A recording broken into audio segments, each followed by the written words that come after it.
Bonjour à tous. Encore une fois, c'est un grand privilège de nous retrouver ensemble pour partager ce qui est la pensée de Dieu. Avant tout, nous allons prier. Père, nous te bénissons, nous te glorifions, Seigneur, pour cette opportunité que tu nous donnes pour que nous puissions communier avec toi, être capable de te représenter, Seigneur, oh Dieu, représenter ta vision euh, à tes enfants, Seigneur. Père, nous t'invitons, Seigneur, que toi tu puisses être le maître euh, dès le commencement jusqu'à la fin. Au nom de Jésus que nous avons ici prié. Amen. Euh, la parole d'aujourd'hui sera un peu courte dans le verset par rapport au verset que nous allons lire. Nous lisons Genèse chapitre 1, de 1 à 5. Je lis au nom de Jésus. Au commencement, Dieu créa le ciel et la terre. La terre était informe et vide. Il y avait des ténèbres à la surface de l'abîme, et l'Esprit de Dieu se mouvait au-dessus des eaux. Dieu dit que la lumière soit, et la lumière fut. Dieu vit que la lumière était bonne, et Dieu sépara la lumière d'avec le ténèbre.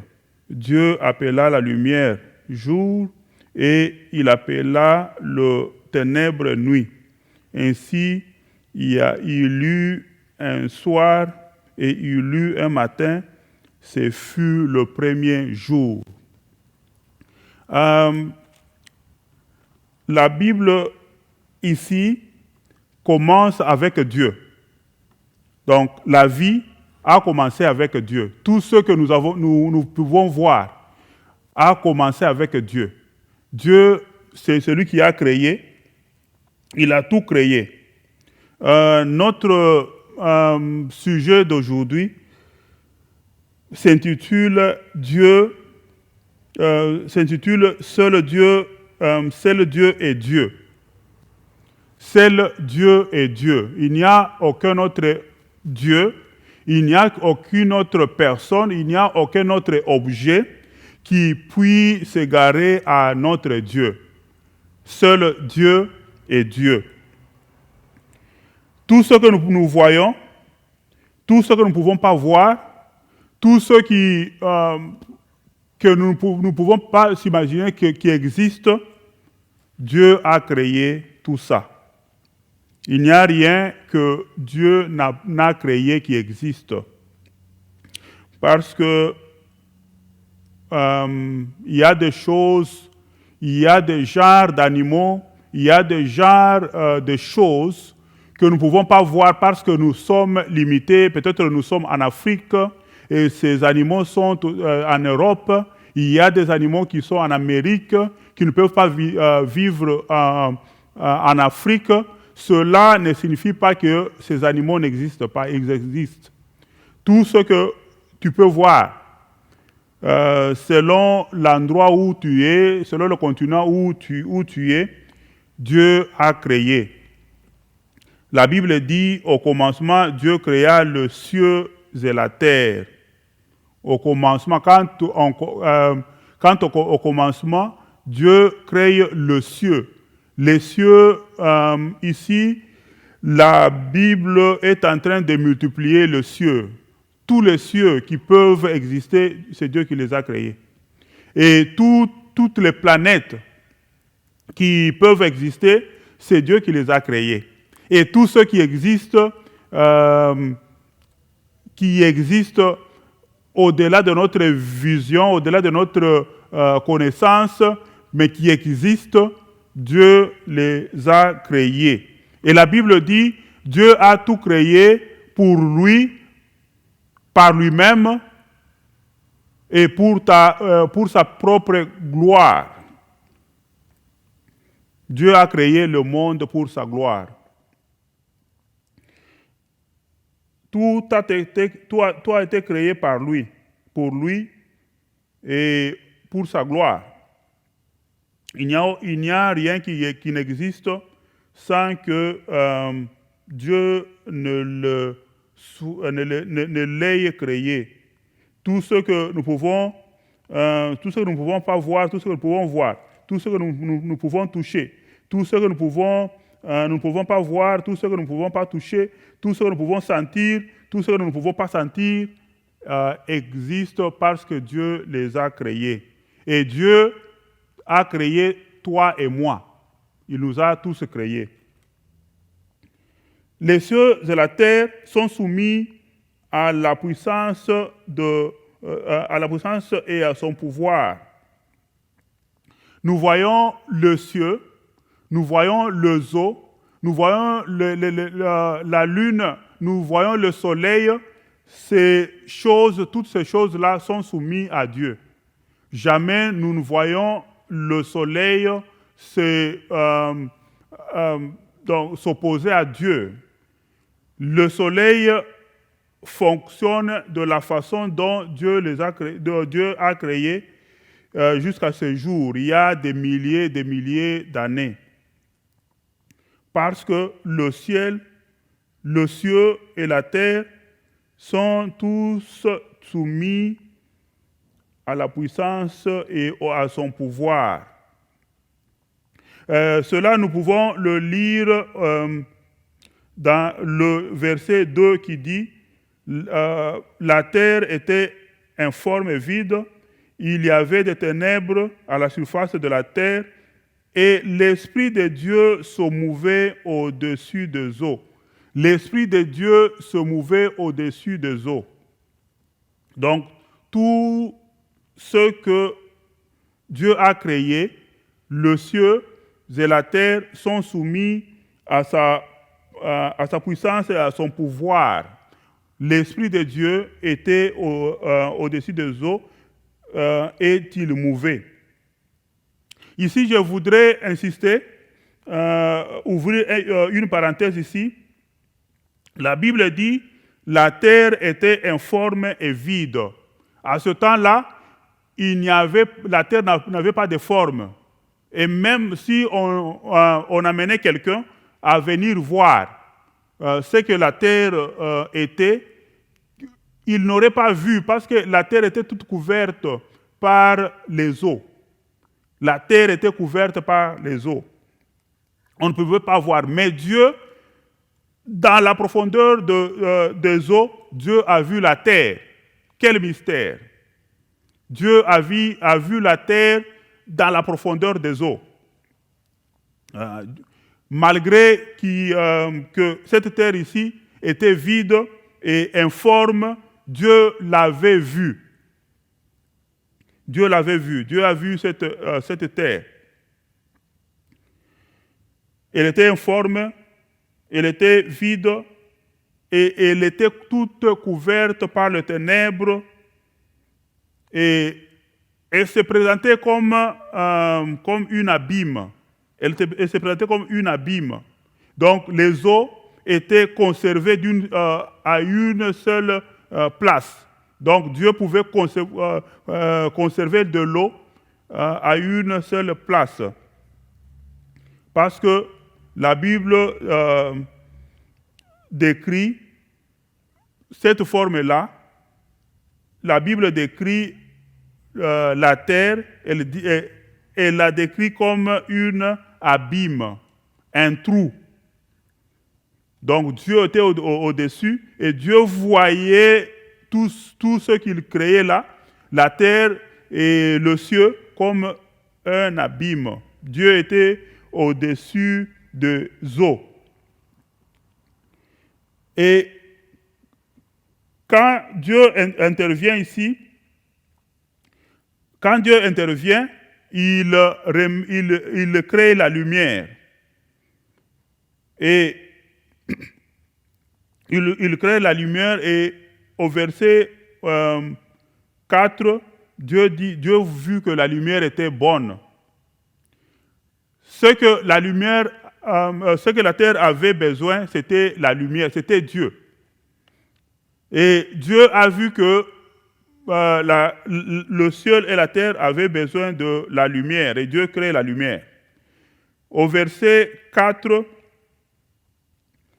Dieu vit que la lumière était bonne et Dieu sépara la lumière d'avec les ténèbres et il appela la lumière au verset 5 jour et il appela les ténèbres la nuit.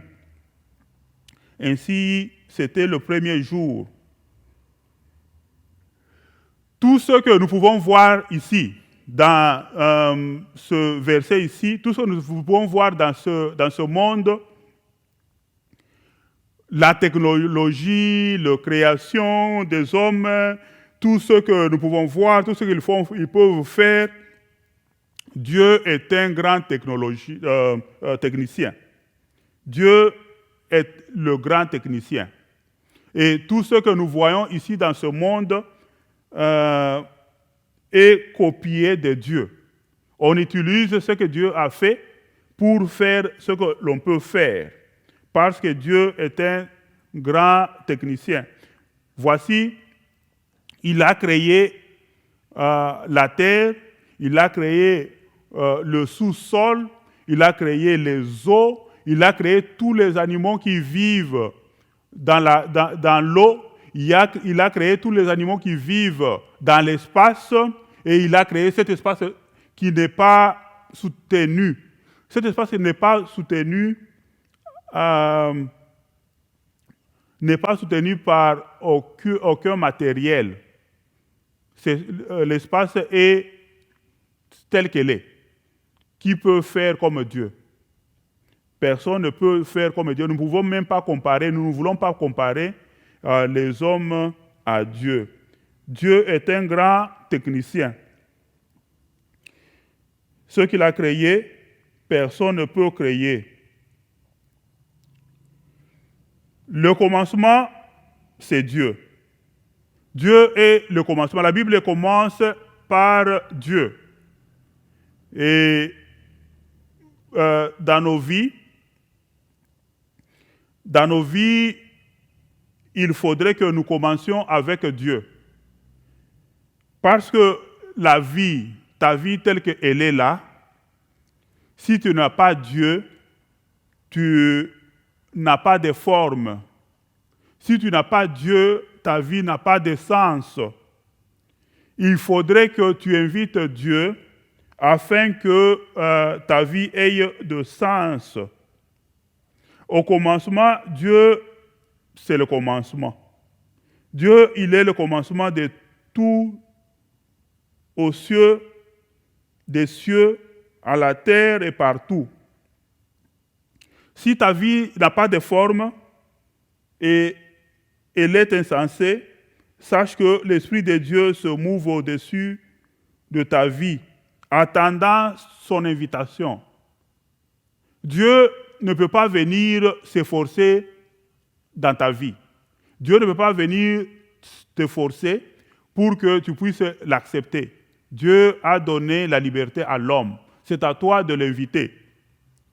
Toi et moi devons inviter Dieu pour que Dieu puisse venir et donner forme à nos vies. Même si nous avons une connaissance, même si nous avons tel support, mais Dieu a besoin d'être invité. Nous devons inviter Dieu. Nous avons besoin d'inviter Dieu. Dieu n'a pas besoin d'être... Dieu n'a pas intérêt d'être invité par toi. Il est Dieu. La Bible dit, avant qu'il ne crée même tout ce que nous pouvons voir, il est Dieu. Et après tout ça, il est Dieu. Dieu est Dieu. Dans ton commencement là, dans les circonstances que tu as, qui est-ce que tu appelles? Qui est-ce que tu appelles le premier? Est-ce que tu appelles l'ambulance? Tu appelles le corbillard? Tu appelles ta mère? Tu appelles ton père? Tu appelles... Qui est-ce que tu appelles? Dieu voudrait, et dans nos vies, nous avons besoin de mettre Dieu comme le commencement. Mettre Dieu comme le commencement. Quand tu as les problèmes, quel que soit quel problème, appelle Dieu. Parce que Dieu est plus proche à toi. La Bible dit, son esprit se mouvait au-dessus des eaux. Même aujourd'hui ici, son esprit est proche de toi. Il suffit de l'appeler et il va intervenir. Appelle Dieu dans ta vie. Si ta vie n'a pas de forme, si ta vie n'a pas de sens, si tu te poses beaucoup de questions, tu n'as pas de réponses, et sache que ces réponses-là ne seront pas répondues par n'importe quelle personne. Il y a quelqu'un qui peut répondre à tes questions-là, c'est Dieu. Invite-le et ta vie aura la forme et le sens. La vie sans Dieu est insensée. Juste une invitation à Dieu peut amener un changement dans ta vie. Et si tu sais que tu as seulement besoin d'inviter Dieu dans ta vie pour que ta vie ait de sens, pour que ta vie ait de forme, pour que ta vie puisse avoir de sens, tu as besoin d'inviter Dieu dans ta vie. Et tu invites Dieu en acceptant Jésus comme le sacrifice que Dieu a donné, afin de ramener les enfants de Dieu comme toi et moi à Dieu et d'amener Dieu à ses enfants. Juste une invitation à Dieu peut amener un changement dans ta vie. Invite seulement Dieu. Là où tu es, prends la décision, invite Dieu. Accepte Jésus comme ton Seigneur et ton Sauveur. La Bible dit, il n'y a aucune autre voie qui amène à Dieu si ce n'est pas Jésus. C'est Jésus qui est le chemin, la vie et la vérité. Nul ne vient à Dieu sans passer par Jésus. Alors, si tu invites Jésus, ta vie aura de sens. Tous les pleurs que tu as vont cesser. Tout ce que tu as comme indignation cesseront afin que ta vie ait de sens. Dieu est en train de contrôler son œuvre. Dieu couvre toute la terre, sa présence couvre toute la terre. Sa présence couvre toute la terre. Dieu est en train de contrôler tout. Il contrôle le ciel, il contrôle la terre, il contrôle tout, même le sous-sol. C'est lui qui l'a créé. Et quand Dieu intervient dans ta vie, il amène la lumière. Dieu amène le sens, Dieu amène la forme à ta vie. Et cette terre ici, nous la comparons à ta vie. Invite Dieu et tu seras sauvé. Invite Dieu dans ta vie et tu seras sauvé.